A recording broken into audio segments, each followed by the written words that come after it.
আসসালামু আলাইকুম। সাইফ সাদ 007 চ্যানেলের মাধ্যমে আমি সাইফ ইবনে সাদ আছি আপনাদের সাথে।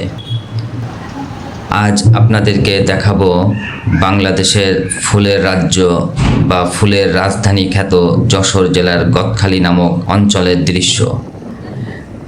বাংলাদেশের 64 জেলাতেই যশোর জেলার এই গদখালি অঞ্চল থেকেই প্রতিদিন লক্ষ লক্ষ ফুল চলে যায় ফুল প্রেমীদের হাতে। আপনি যদি যশোর জেলার গদখালি ফুলের রাজ্য পরিদর্শন করতে চান তাহলে বাংলাদেশের যে কোনো প্রান্ত থেকে যশোর বেনাপোল রুটের যে গাড়ি বা ট্রেন আছে, এই গাড়ি বাস বা ট্রেনে করে আপনি চলে আসতে পারেন গদখালি নামক অঞ্চলে। যশোর শহর পার হওয়ার 25 থেকে 30 মিনিটের ভিতরেই আপনি পৌঁছে যাবেন যশোর জেলার গদখালি নামক অঞ্চলে, যেখানে বিঘার পরে বিঘা জমি জুড়ে সারা বছর কোনো না কোনো ফুলের চাষাবাদ হয়ে থাকে।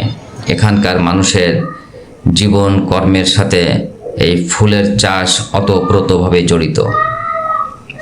চলুন ঘুরে ঘুরে দেখি যশোর জেলার গদখালি অঞ্চলের ফুলের সাম্রাজ্য। আশা করি আপনাদের সকলের ভালো লাগবে।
আমরা সবাই রাজা,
যদি ভিডিওটি ভালো লেগে থাকে ভিডিওটিতে একটি লাইক দিন, ভিডিওটি শেয়ার করুন, কমেন্ট সেকশনে আপনার মূল্যবান মতামত, পরামর্শ, অভিজ্ঞতা, আবেগ, অনুভূতি লিখতে ভুলবেন না। সেই সাথে 57007 চ্যানেলটিকে সাবস্ক্রাইব করে রাখুন আগামীতে নিত্য নতুন ভিডিও পাওয়ার জন্য। আজ আর নয়, আগামীতে অন্য কোনো ভিডিও করার মাধ্যমে দেখা ও কথা হবে আপনাদের সাথে। সেই পর্যন্ত সকলে সুস্থ থাকুন, ভালো থাকুন। আল্লাহ হাফেজ। আসসালামু আলাইকুম।